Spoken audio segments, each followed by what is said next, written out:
שלום, ובכן אנחנו במימרה השלישית של רבא, המימרה השלישית והארוכה מבין 3 מימרות. ראינו בשיעור שעבר את המימרה של רבא לגבי עדים זוממים כאשר מחשבים את המרחק ראייה שלהם, האם הגיוני להתחשב בראייה חריגה, והכרענו שלא הגיוני להתחשב בראייה חריגה ולכן העדים כן יהיו זוממים. אותו דבר לגבי גמלה פרחה, גמל מעופף או גמל מאוד מהיר, כמו שראינו בביאור של הרב שטיינזלץ. אנחנו עכשיו במימרה השלישית של רבא, והיא מתעסקת במשהו מהותי יותר בדינים של עדים זוממים. המימרה גם ארוכה. בואו נשים לב, לפני שניגש למימרה עצמו של רבא, נשים לב שהסוגיה הזאת היא בעצם סוגיה שהיא בעיקר המימרה של רבא. המימרה של רבא מתחילה פה, כפי שאתם ראיתם, ואמר רבא. זאת אומרת, כל זה דברי רבא, ויש פה איזה קטע שגמרא אומרת באמצע, ומכאן ועד הסוף ממשיכה המימרה של רבא. אז אנחנו ניגש למימרה של רבא, ועוד דבר אחד, כמו שחשוב שנעשה תמיד, נשים לב למה אנחנו ניגשים וננסה להבין מה הולך לקרות, ככה יהיה לנו יותר קל להבין את זה תוך כדי שאנחנו קוראים. בואו נשים לב למילת הפתיחה פה, באו שניים ואמרו. נשים לב שזה כתוב פה, זה כתוב פה, זה כתוב פה, ושוב פעם פה. בסדר? שוב פעם אנחנו רואים את המבנה, באו ובאו, באו ובאו, באו ובאו ובאו ובאו. זאת אומרת, יש פה 4 באבות מהמימרה של רבא, כאשר האמצע נמצא פה, ויש פה מעבר. זאת אומרת, יש פה 2 ו2, אנחנו נראה את הכל תוך כדי שאנחנו קוראים. מה הקטע הזה באמצע, מה הגמרא עושה פה, ננסה להבין גם כן. בואו ניגש לדברים עצמם. טוב, מה המקרה? ואמר רבא, באו 2 ואמרו, בחד בשבתא הרג פלוני את הנפש. מילים בארמית, אבל אנחנו נצליח להבין אותם. באו 2 ואמרו, 2 אנשים באו והעידו, בחד בשבתא. מה זה חד בשבתא? חד בשבתא זה כמו שאנחנו אומרים בשיר של יום. היום יום ראשון בשבת. אז זה חד אנחנו יודעים. בשבת. זאת אומרת, מדובר פה ביום ראשון. בסדר? נשים לב, יש פה יום ראשון, יום שני, לאורך כל הסוגיה הזאת. באו 2 ואמרו, בחד בשבת הרג פלוני את הנפש. זאת אומרת, מגיעים 2 עדים ומרשיעים את פלוני. אנחנו נקרא לו פלוני, הוא המורשע ברצח. מאשימים את פלוני ברצח.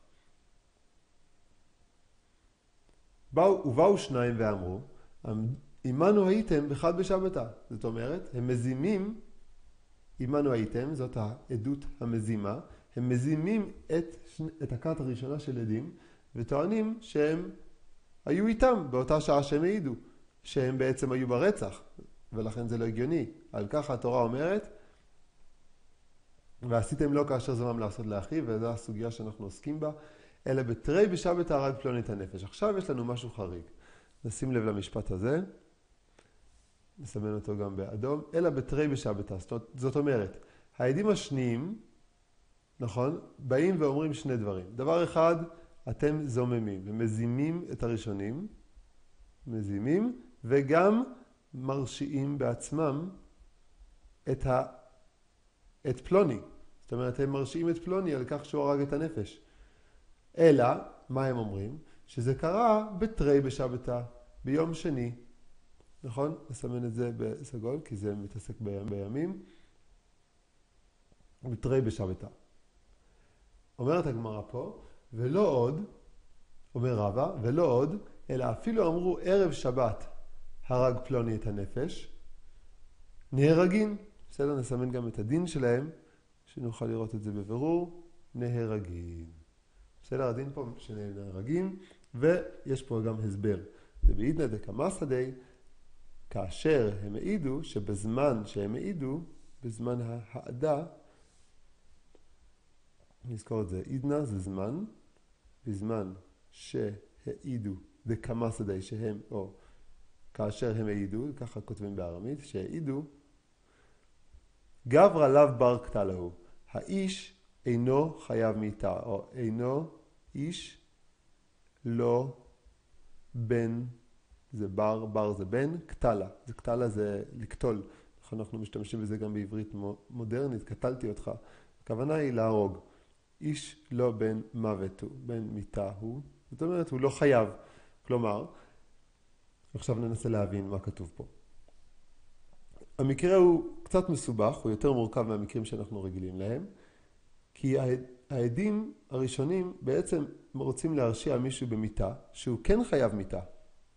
העדים המזימים עצמם מודים שהוא חייב מיתה, הם למעשה מרשיעים אותו בכך שהוא חייב מיתה. זאת אומרת, יצא מפה שגם הכת הראשונה נהרגת על כך שהם רצו להעיד על רצח, שקרה רק לא ביום שהם דיברו עליו, והם יהיו חייבים מיתה, וגם הנאשם יהיה חייב מיתה. אנחנו צריכים להבין מה ההיגיון הפנימי פה של הסוגיה. ורב אומר את זה למעשה די ברור, והוא מסביר, דבעידנא דקמסא די גברא לאו בר קטלהו. הכלל הוא שברגע שהעדים הראשונים מעידים, אנחנו שואלים את עצמנו, האם הם באו להרשיע מישהו? האם הם באו לחייב מיתה על מישהו שכבר היה חייב מיתה, כשהם באו להעיד אותו, על מישהו שהוא עדיין לא היה חייב מיתה? אם הם באו להרשיע מישהו שהוא עדיין לא חייב מיתה, הם זממו להרוג מישהו. ולכן, דין עדים זוממים יחול פה לכל דבר ועניין. וככה רבא אומר פה, ואנחנו גם נראה מקרה הפוך עוד רגע, רבא אומר פה, לא רק שאם הם באו ואמרו שהוא רצח ביום שני בשבת, שאז אנחנו מבינים, בוודאי, הם רצו להרשיע אותו על רצח שקרה ביום ראשון, אבל הרצח לא קרה עדיין אז, הוא קרה רק ביום שני, לא, אלא אפילו אמרו ערב שבת הרג פלוני את הנפש, זאת אומרת, הם אפילו, העדים השניים מגיעים ואומרים שהוא הרג לפני שהעדים הראשונים טענו שהוא הרג, בערב שבת שלפני הרג פלוני את הנפש, עדיין הדין הוא שהם נהרגים. למה? בגלל שהעובדה שהרצח קרה ביום אחר, לא משנה את העובדה שהעדים באו להעיד על מישהו שמבחינת בית הדין, וזה המשפט החשוב, מבחינת בית הדין הוא עוד לא התחייב מיתה, האיש הזה הסתובב, איש חף מפשע. רק כאשר אנחנו מפלילים אותו, אז הוא נהיה חייב מיתה, ולכן בעצם הזמן שבו קרה הרצח לא מעניין אותנו.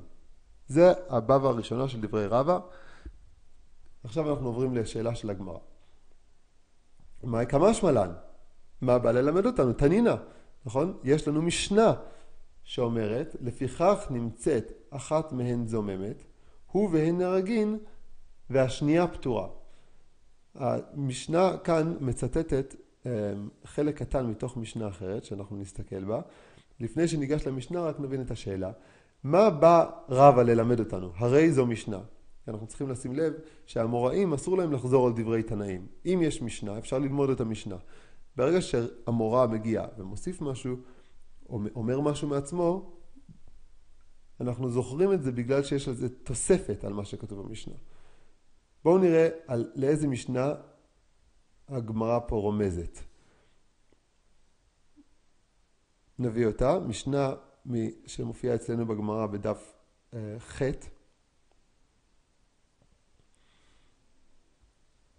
סליחה, דף ו' עמוד ב'.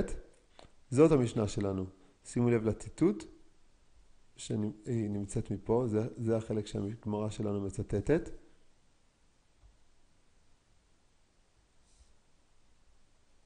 לפיכך, אם נמצאת אחת מהן זוממת, הוא והן נהרגין והשנייה פטורה. בואו נקרא את המשנה, נראה על מה מדובר. היו שניים רואים אותו מחלון זה. אפשר לדמיין בניין, ככה. יש פה חלון אחד, חלון שני. זה הבניין שלנו.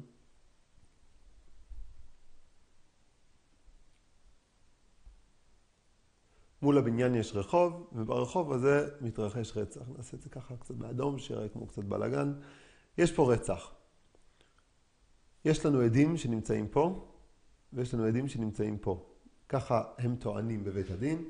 כת אחת אומרת, אנחנו ראינו את הרצח, ראינו את ההתראה, ראינו את כל מה שצריך, לא משנה, הם חייבים. זאת אומרת, יש לנו כת אחת שמרשיעה, ויש לנו כת שנייה שמרשיעה. הם מרשיעים והם מרשיעים. ככה, שניהם טוענים שהם ראו, זהו. בבית הדין, ושניים רואים מחלון זה. ואחד מטרה בו באמצע. כן, זה, נביא את המטרה כדי נדע שזה אכן לפי ההלכה, יש פה מישהו שעומד ומטרה. זאת אומרת, כולם ראו את ההתראה ואת הרצח. עכשיו, בזמן שמקצתן רואים אלו את אלו, הרי אלו עדות אחת. זאת אומרת, אם החלונות הם באופן כזה שאפשר לראות, או שהם נמצאים באותו חדר, או לחלופין שנמצאים בשני בניינים אחד מול השני, ככה שהם יכולים לראות, הרי הם עדות אחת. ואם לאו, הרי אלו שתי עדויות. יש פה שני עדויות נפרדות. כן, החשיבות של עדות אחת ועדות שנפרדת, כפי שראינו במשניות אחרות, בשאלה האם כשמפלילים כת אחת, כל העדות נפסלת, או שאפשר להתייחס לכל אחת מהעדויות, לכל אחת מהכתות, בתור עדות שעומדת בפני עצמה, ואינה תלויה בעדות חברתה. לכן מסכמת המשנה ואומרת, לפיכך, אם נמצאת אחת מהן זוממת, כן, כמובן המקרה פה, למקרה שבו העדויות אינן תלויות זו בזו, כשהם לא ראו אלו את אלו, מה אומרת המשנה? הרי הוא והן נהרגים והשנייה פטורה. זאת אומרת, מי נהרגים? כמובן שעכשיו צריך להבין את המקרה. אם נמצאת אחת מהן זוממת, מגיעים שני עדים אחרים, וטוענים לגבי הכת הזאת שעימנו הייתם, הם לא היו פה בשעה הזאת, ככה הם טוענים. הכת הזאת ממשיכה להרשיע אותו, ולכן הוא ייהרג, וגם הכת הראשונה, הכת הזאת גם כן תיהרג. זאת אומרת, הוא זה הוא,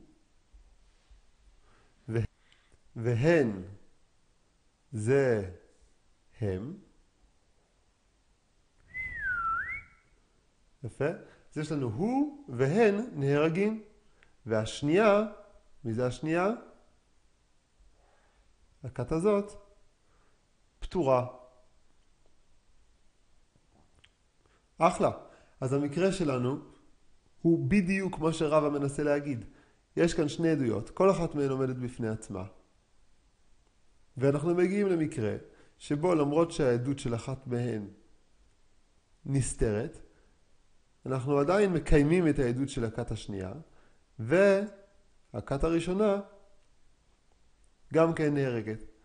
עכשיו, יש פה איזשהו פיתוח של רבא על המקרה הזה. הרי במקרה של רבא אין פה כת אחרת נפרדת שמעידה, נכון? הכת הזאת אצל רבא זה בעצם הכת הזאת עצמה. אבל מבחינת ניתוחי בית הדין אנחנו מבינים שזה בדיוק אותו דבר. זה לא משנה לנו אם העדים שמגיעים להפליל הם כת אחת הם אותם אנשים שמעידים. אנחנו מתייחסים בבית הדין לכל מקרה בנפרד. ולכן לכל דין לכשעצמו בנפרד. אין שום בעיה שהעדים האלה בעצמם יהיו הם. אני מסכים שיש פה איזשהו פיתוח של רבא, בכל זאת הגמרא פה רואה את זה בדיוק כדברי המשנה, ולכן רואה את דברי רבא כמיותרים. ומה עונה הגמרא? סיפא מה שאין כן בגמר דין יצטרך עליה. זאת אומרת, הגמרא עונה שרבא באמת אמר דברים מיותרים עד עכשיו. למה הוא הביא את דבריו? בשביל הסיפא, שאותם אנחנו נמשיך לקרוא פה, זה המשך דברי רבא. אז נקרא מה הוא מדבר. כן, נשים לב לאיך שהגמרא מנסחת את היחס להמשך דברי רבא, מה שאין כן בגמר דין. במשפט הזה אנחנו נראה שהוא מופיע גם פה, נגמר דינו. כן, באו שניים, נגמר דינו. אנחנו פה מדברים על מקרה של דיון על גמר דין. ואנחנו נראה שיש דין אחר. את זה רבא רצה ללמד אותנו. מה זה נגמר דינו? נדמיין לעצמנו רוצח שרצח, היה בבית דין בחוץ לארץ או בצפון הארץ, דנו אותו למוות והוא ברח. עכשיו האיש הזה מסתובב בירושלים, שני אנשים שהיו בבית הדין בצפון הארץ ראו את הגמר דין, אמרו, היי, האיש הזה צריך להיות חייב מיתה. מה הוא עושה פה ברחוב? הם רצים מהר לבית הדין בירושלים, תופסים אותו, מביאים אותו איתם, אומרים לדיינים, האיש הזה יתחייב מיתה בבית דין כך וכך. הדיינים, כשהם שומעים דבר כזה, מקבלים עדות מלאה על קיום של דין, הם חייבים עכשיו להמשיך לבצע את משפטו שהתחילה בבית דין אחר ולחייב אותו מיתה. שימו לב להבדל בין המקרה הזה למקרה הקודם, שהוא בעצם גם ישנה את הדין, שהאיש הזה מורשע לא על עבירה, אלא על התחייבות בבית דין. ההכרה של בית הדין היא בעצם נושא הדיון. ולכן הזמן יהיה הרבה יותר קריטי, וכשמדברים על המקרה הזה למפרע, אנחנו מדברים על איש שהוא כבר חייב מיתה, ולכן מי שינסה להפליל או לחייב מישהו שכבר חייב מיתה מוות, אפשר יהיה לדון אותו כדין עד זומם רגיל. בואו נראה דברי רבא. באו שניים ואמרו, באחד בשבתא נגמר דינו של פלוני. שוב פעם ביום ראשון. ובאו שניים ואמרו, הכת השנייה מגיעה, ואומרת, באחד בשבתא עמנו הייתם. אתם הייתם איתנו, לא ראיתם את בית הדין בצפון הארץ. אלא בערב שבת נגמר דינו של פלוני. אנחנו כן היינו שם, וזה קרה בערב שבת, ביום שישי, לפני. ולא עוד, אלא אפילו אמרו, בתרי בשבתא. אומר רבא, אפילו אם הם טענו שהם ראו את גמר דינו של פלוני ביום שני, אחרי שאתם טוענים, עדיין אין אלו נהרגים. הכת הראשונה לא נחשבים עדים זוממים, והם אינם נהרגים. למה? שוב פעם, כמו שהסברנו. דבעידנא דקמסא די, שבזמן, כן, תזכרו פה את ההסבר, זה ממשיך פה לאורך דברי רבא, בעידנא דקמסא די, בזמן שהם העידו, גברא בר קטלהו.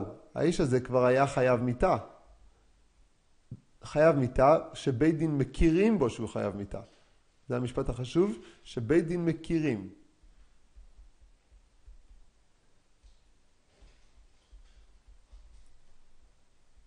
שחייב מיתה. אחלה. אז יש לנו פה שני מקרים.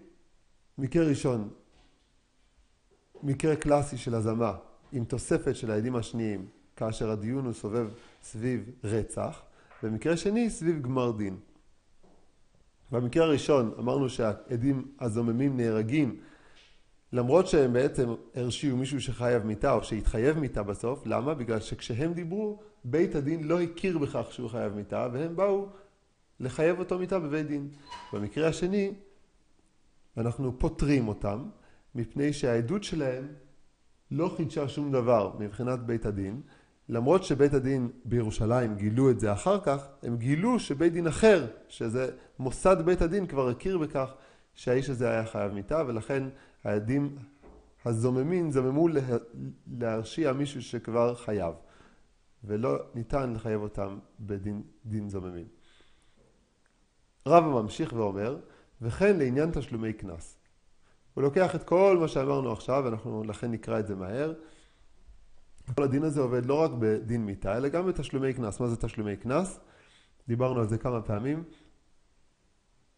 מי שגונב חייב להחזיר את מה שהוא גנב. כל תוספת נחשבת קנס. זה קנס עונש. ככה אנחנו מתייחסים לקנס. בית הדין מענישים, ככה כתוב בתורה. הדוגמה שמובאת פה היא דווקא גונב שור או כבשים, טבח ומכר, שבהם הקנס הוא לשלם פי 4 או פי 5 מהגניבה עצמה. נקרא את המקרה. באו שניים ואמרו, באחד בשבת הגנב גנב וטבח ומכר. ביום ראשון. שוב פעם, שימו לב לימים. אחד בשבת יום ראשון. ובאו שניים ואמרו, באחד בשבת עמנו הייתם. אלא בתרי בשבת הגנב וטבח ומכר. משלמים. אתם יכולים להגיד למה משלמים? יפה. בגלל שהם באו להרשיע על משהו שלא קרה, שהוא לא היה חייב עדיין. ולא עוד, אפילו אמרו, בערב שבת גנב וטבח ומכר משלמים. כן, אפילו הם טוענים שזה קרה לפני. למה? דבעידנא דקמסא די גברא לאו בר תשלומין. בית הדין לא מכירים עדיין בכך שהוא חייב, הוא לא בר תשלומין, ולכן יהיה העדים הזוממים מתחייבים. רצו להרשיע מישהו פטור. מקרה השני, הבא והאחרונה, שימו לב, באו שניים ואמרו, באחד בשבת הגנב וטבח ומכר, ונגמר דינו. נגמר דינו, זה מה שרבא בא ללמד אותנו. במקרה הזה, נגמר דינו. ונגמר דינו, שימו לב, באו שניים ואמרו, באחד בשבת עמנו הייתם, אלא ערב שבת גנב וטבח ומכר ונגמר דינו. זה קרה לפני אל ולא אלא אפילו אמרו, באחד בשבת הגנב וטבח ומכר, ובתרי בשבת נגמר דינו. כן, שזה קרה אחר כך שנגמר דינו, עדיין הדין הוא שהם לא משלמים, אין משלמים. למה לא משלמים? בגלל שהם טוענים נגד בנושא גמר דין. הדין כבר נגמר בכל מקרה. והאיש הזה הוא כבר גברא בר תשלומין הוא. כיוון שהוא כבר בר תשלומים, העדים זממו להרשיע מישהו כבר חייב, ולא צודק להרשיע אותם מדין עדים זממים. נמשיך בשיעור הבא.